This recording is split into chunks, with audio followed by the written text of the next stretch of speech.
Live. This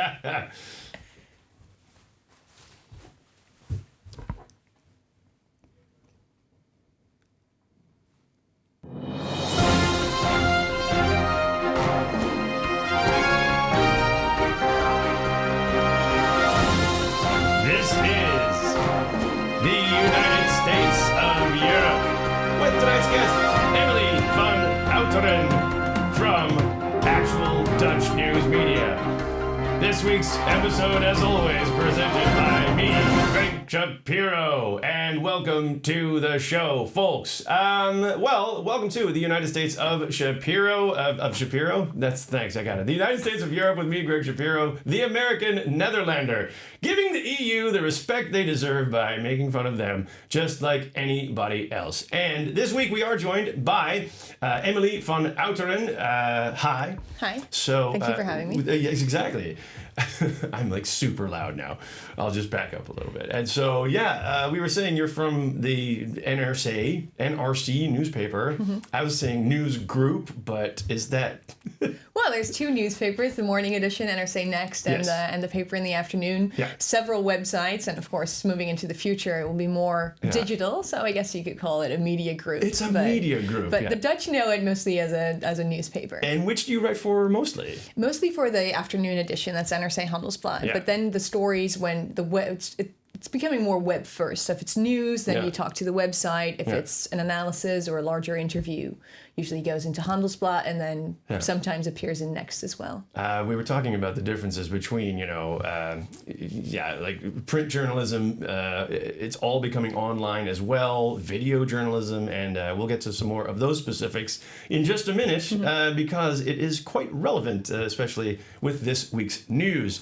Let's check in with the headlines this week. Of course, climate change and the war in Iraq were the big topics at last week's United Nations Summit in New York. President Obama unveiled his new national strategy, unofficially known as "If I agree to start bombing stuff again, you have to agree to stop screwing up the planet." As the climate conference happened in New York, the first ever solar-powered trans-global flight took off in Abu Dhabi, piloted by the two solar plane innovators Bertrand Piccard and André Borschberg from Switzerland. The project founders had to pilot the plane themselves as all the other French pilots were on strike. Air France pilots by now have ended their 2-week labor walkout. They didn't get what they wanted, but they said they were tired of Googling Air France strike and seeing only airstrikes, France pop up on their screen. British MPs voted to allow airstrikes in Iraq, resulting in 7 hours of British jets flying over Iraq, but so far without airstrikes. The British announced that they are still seeking out the correct ISIS targets, or ISIL targets, or just IS. They're not sure yet. According to the US, just start bombing. We can figure out who they are exactly later. Meanwhile, India announced its space program successfully sent a space probe in orbit around planet Mars. The rest of the world responded, "India has a space program?" India also announced that last week it has no plans to join the international fight on climate change. And in fact, they plan to increase their CO2 output in the coming years. The rest of the world then responded, "Well, please enjoy life on Mars." Google announced plans to build a major data center in the northern Dutch province of Groningen. Apparently, Google was too busy to do a simple Google search for fracking, earthquakes. Good luck there. And now it's time for our good news, bad news segment. This week starts with some bad news. A group of 3 French Muslims smuggled themselves into Syria to join IS fighters. But there is good news. After seeing the ISIS or ISIL fighters firsthand, the 3 men reported being shocked at what they called a total lack of civility, and they returned home via Turkey. The bad news, the 3 men were detained by Turkish police and treated as terrorists. But the good news, the men agreed to turn themselves in to French police and were immediately extradited back to France, Orly Airport in Paris. The bad news, the police ended up putting the men on a totally different flight to Marseille, which is a different airport. But the Turkish police didn't tell the French police that. French police were waiting at Orly Airport with TV cameras filming them being caught totally unaware. The good news, the French police quickly determined what went wrong and they sent a bulletin to Marseille Airport police. The bad news, it didn't get through. The 3 men passed through passport control in Marseille, who they were apparently bewildered that they were not stopped because of an error in the software of the airport police. Nothing happened. But the good news, the 3 men decided to turn themselves into the nearest police station in France. The bad news, the police station was deserted because of a staffing shortage. But the good news, the 3 men eventually managed to find a working police station in a small town outside of Toulouse, and they are no longer considered a threat. That's the good news. The bad news, according to the French Court of Public Opinion, the bigger threat is actually the French police themselves. On a side note, when I was writing that last piece and searching for images of jihadis, my autocorrect kicked in and instead spelled out jihadis. Personally, if you compare jihadis to jihadis, or specifically the film Spring Breakers, I think the film constitutes more of a threat to Western civilization than the other guys. Right. Well, that's it for the headlines this week. Let's check in with our guests from NRC Next in the morning and NRC Handelsblad in the evening. It's Emilie van Outeren. Hi. You were just pointing out that those are the old logos for NRC. I think so. I think we've had a number of restyling since. Probably. And yet, when you're doing a Google search, that's what pops up first. Let's get to know you a little bit. This is what we call the 6 in 60. This is 6 questions in just 60 seconds. Mm-hmm. And yeah, really the first thing you think of is exactly the right answer. Are we ready to go? All right, 60 seconds. Here we go. Emily, do you have a middle name? Claire. Claire, thank you. And Emily is the French spelling. That's well done. Okay. Did you have any pets when you were growing up? Rabbits. Rabbits? Yes. Okay, that's great. And what is the book you're reading right now? Diplomacy by Henry Kissinger. Oh, really? Yeah. That's a thick It's book. an oldie. It's an oldie, too. I've been reading it for a while now. Got it. Okay. When you were growing up, what was the poster on your wall? Horses. Horses. Okay, good. Rabbits, horses, good. How about, and do you have any pets right now? No. No, okay. How do you like your coffee? Strong. Black. Black strong coffee. And inspiration, when you're looking for inspiration when you're writing, who gives you inspiration? Music. Music. What kind of music? All kinds of music. Okay. Like, what's the last thing you listen to on your iPod? Or, yeah. I don't know. Probably something classical. Classical. Oh, great. Classical music. Emilie van Outeren, welcome to the show. Great. Well, let's see.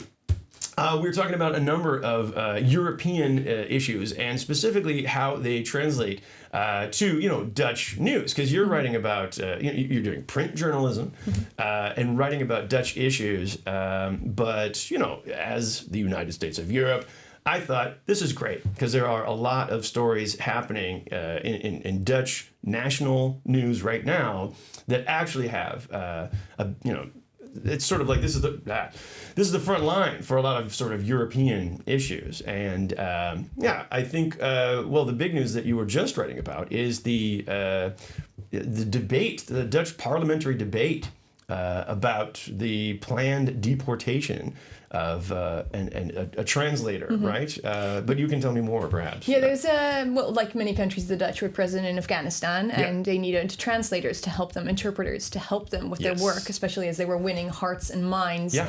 They needed to talk to the Afghan people, as they will. They're now part of their mission to Iraq is also to train the Iraqi security forces, so they will need translators. And these people, sometimes they take people who've already fled to the Netherlands before and who speak Dutch, take them as their translators and bring them back, but they also hire locally. And almost every other ally that was in Afghanistan has a special system where if one of their former translators gets into trouble, they help them, whether that be in Afghanistan or whether that be by granting them asylum. The US, the UK, the Germans, the Danes, I even think the Spanish have such a thing, but not the Dutch.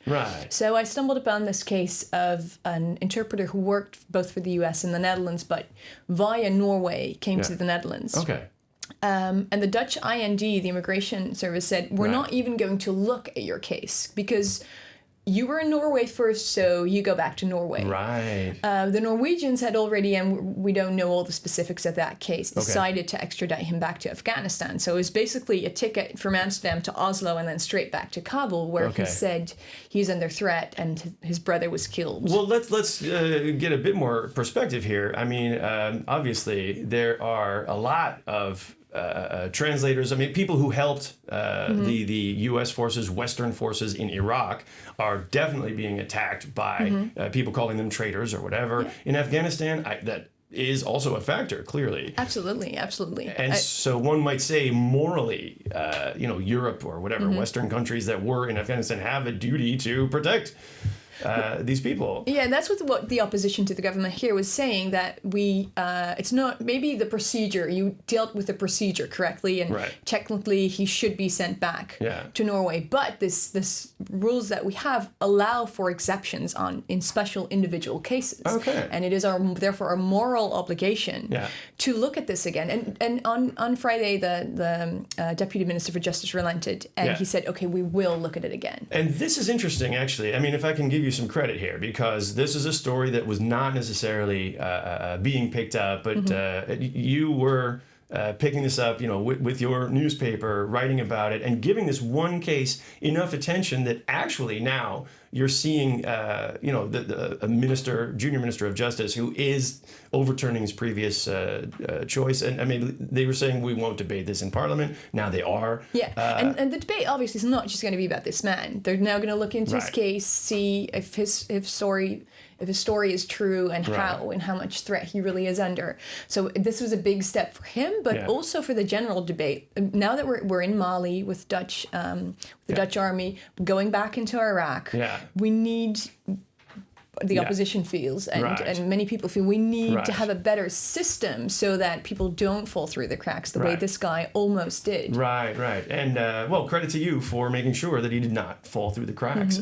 We're going to get back to that topic in just a moment, but we also wanted to touch on the earlier item of so-called jihadis and what threat they may or may not constitute in this current military foray into Iraq and Syria. Personally, I was in Turkey this past week. I was in Istanbul hosting a corporate conference. It was my first time ever in Asia.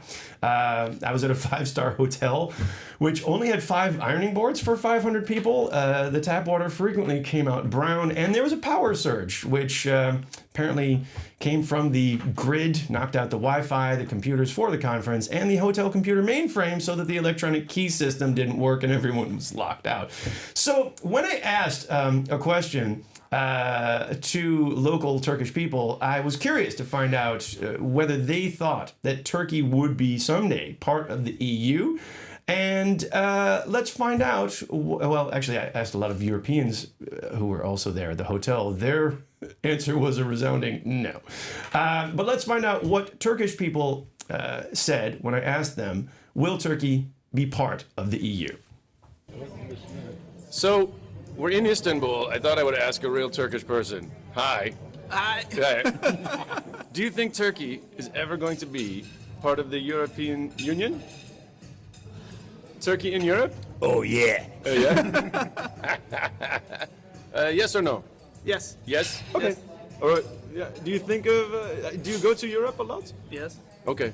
And, Germany, Holland, Poland, Italy. Yeah. Many countries. Okay. Thank you. I'll translate. There you go. Okay. Kanuni Sultan Süleyman. That's, yeah. Ottoman. Nice, look at that. İlkar. Yeah. İlkar. Oh, unutmamış. Yeah. There you go. Is Turkey already?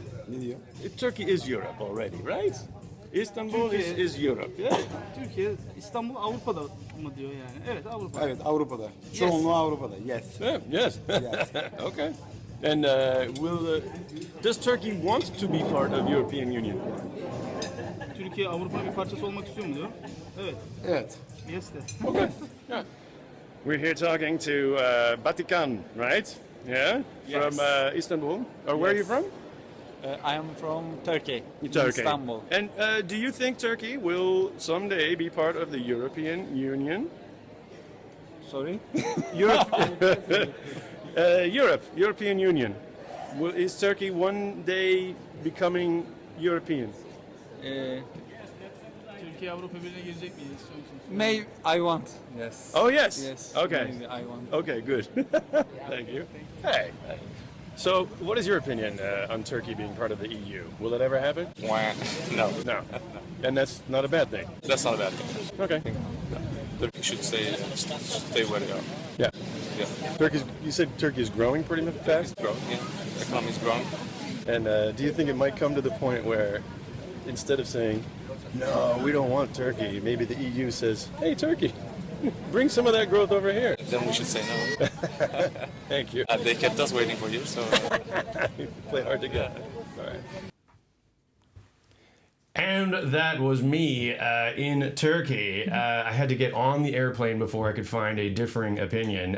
But actually, that last fellow was, Dutch as well as Turkish. And so, I thought that was an interesting perspective as well. He basically, was saying like, Turkey, no way. And in fact, a lot of, Turkish people, maybe going back and forth, feel like it's not necessary. But you were just saying about... Well, you wonder, I mean, nobody has any illusions that Turkey's going to join the EU soon, just because they have to meet all these demands, and they're not, some of them they are incapable of, others they don't really want to change. I mean, media, press freedom, for example, in Turkey is a big issue. Yes. Yeah. But you wonder, but the attitude in the EU has also changed from yes, if you meet all these demands, to no, we probably don't want you. And you wonder what the strategy behind that is, because why this could push Turkey away, alienate yet another country in the Middle East, an Islamic country. Right. Why would you want to do that when we all know that,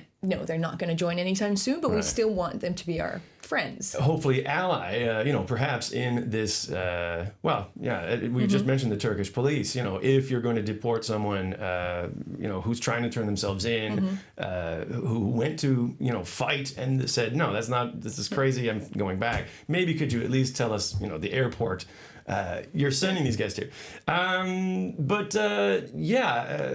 Turkey's very important in this whole crisis with ISIS, and they are a NATO partner. So if ever Turkey is attacked, then that's our first priority. Yes. Rather than whether are we bombing Iraq, are we bombing Syria, are we bombing both? Well, you're reporting on the news and you're covering the Dutch Parliament and everything. To me, the idea of Turkey being a member of NATO and with the NATO doctrine, if any NATO member is attacked, then all NATO members have to respond.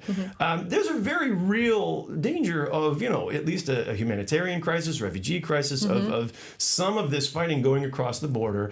What if some of the fighters of ISIS start going across the border into Turkey? Oh yeah, we're just Kurdish, but then they start taking the fight to Turkey. Then NATO has to get involved. Is that an issue that's not being talked about? Or the difficult thing here is Turkey being attacked by a foreign power, or are these guerrilla fighters? Nobody knows who they belong to. I don't know if NATO is yet figured out how they're dealing with that exactly. Well, I was going to ask you another question just based on your journalistic, experience, and you are working for one of the many daily papers in the Netherlands, and I think that's quite unique, compared to America, where newspapers are either stopping or just being owned by Jeff Bezos or, one of the three media titans. It's less and less and more blogging and stuff. But I mean, the Netherlands still has, 7 dailies? Yeah, national. And then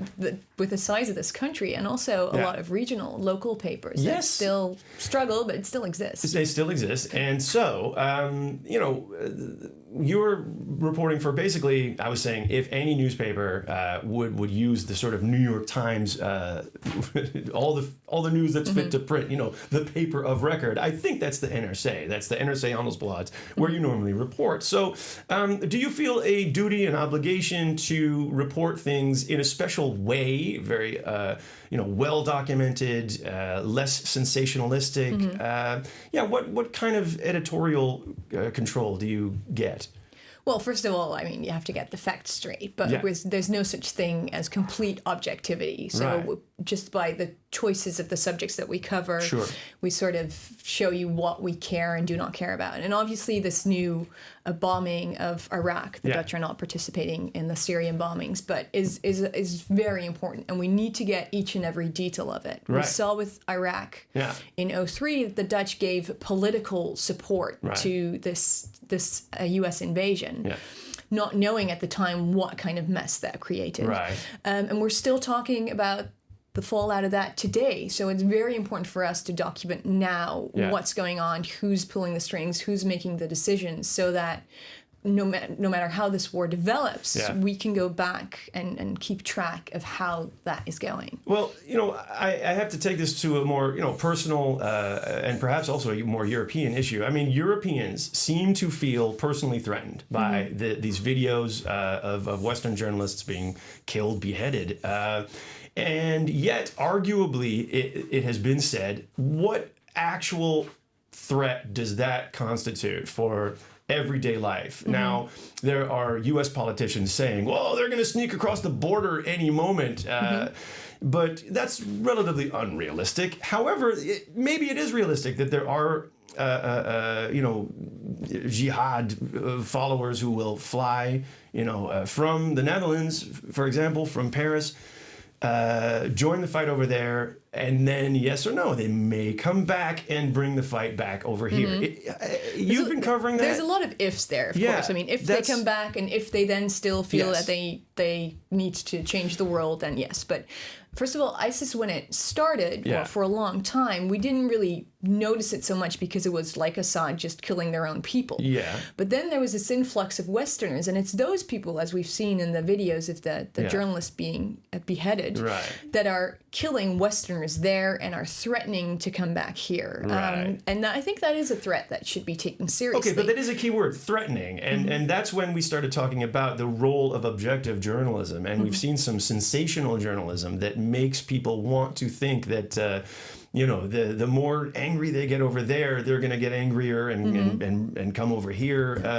In your objective news reporting, how real is that threat?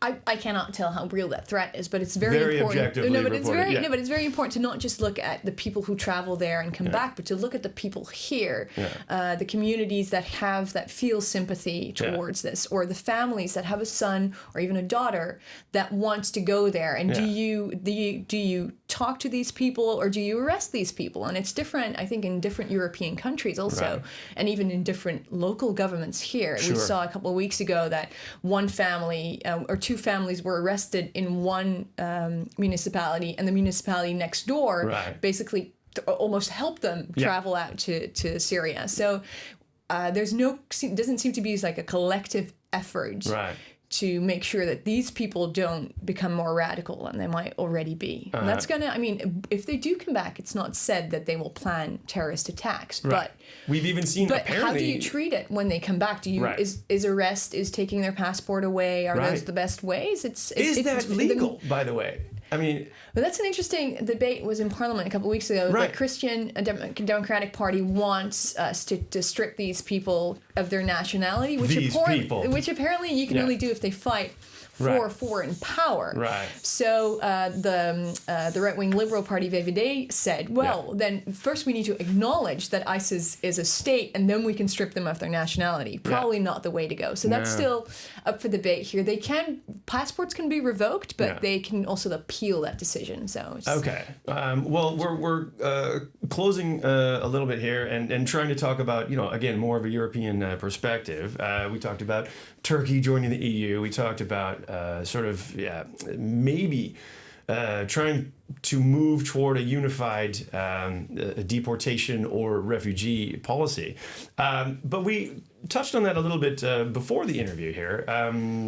We got Francesca Mogherini, who is the new Catherine Ashton. She's the new European foreign policy chief. And she's from Italy, who's sort of one of these southern European countries on the front lines of the European, immigration issue of refugees coming across. What do you see as... do you predict anything, or is any of the sort of immigration policy from the Netherlands maybe setting the tone for the rest of Europe? Or, is the Netherlands leading, or are we falling behind here? well, immigration is still, even though there's collective rulings, there's not really a European immigration policy. No. And I don't know if this new Ashton replacement will be better at that. What she is really about is European diplomacy, like when, where in the international debate is Europe, and if it's 28 different spokespeople, then you're not going to be heard. Right. I don't know if she will mean so much for the immigration issues. But let's jump over to Timmermans. Actually, I mean, we've got the Dutch current foreign minister Frans Timmermans, who is now going to be basically the right-hand man to the new EU Commissioner Juncker. What do you know about Frans Timmermans? Are you pro or against? I'm not pro or against anyone, but he's very popular. You see in all the ratings, he's always the highest ranked in all polls about politicians. He's a very passionate, emotional man, as we all saw when he gave his speech to the UN after MH17 came down. Right. So he's going to bring passion to the EU for sure. And they gave him an interesting position, because the Dutch lately have very much been like, we need fewer rules to come out of Europe. We want to have our own, we want to make our own rules. And what he now needs to do is talk to all the other 27 other countries about the reduction of those rules. And usually that doesn't happen. Usually rules increase. But if anybody can do it, maybe it's our Dutch man in Brussels. That's all the time we have. And thank you for joining us. Emilie van Outeren from the NRC Group. You can find her website right here. And don't forget to check out Broadcast Amsterdam. Thanks for putting this on. And me, Greg Shapiro, comedian, on Facebook, and watch it on YouTube. We'll see you next week. Thanks.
Mike, DJ. I mean, I just did a show, but it's a very good question because I'm also wondering, like, I might as well, Hello, hello. Hello, hello.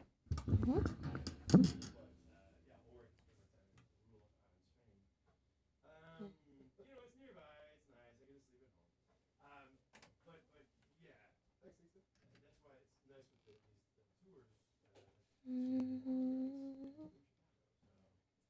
Yeah, in fact, if anybody wants to come, let me know. Yep. Yeah, it seems to go really fast, so I'm really happy. This is the dominatrix lady? We'll be recording, won't we? Yeah, Desiree Birch. So, anyway, What time does her show get started? I think it's 8:30. We'll be in right here. Of course, we're there. Yeah. That's why I can't be here tomorrow. Exactly. Okay, well, good. Anyway. That's tomorrow, isn't it? Yeah. Well, let's get you on your way. Yeah, thanks so much. Yeah. Oh, I need a photo as well. Of me? Well, you know. Yeah, he's doing a selfie. Yeah, come on over. Oh, wait a minute. File. Are you guys rushing off? Well, No, I just thought if everyone's around, we'd have a coffee or something. I've just got to do. But no, it's alright. No, I'm not rushed. I do have to quickly record myself making some sentences, but it's only 4 sentences, and then I can come and join you. And then after that, I'll come back and go to Salto. It's always nice to have a little we'll wrap up. Yeah. It's too early for beer.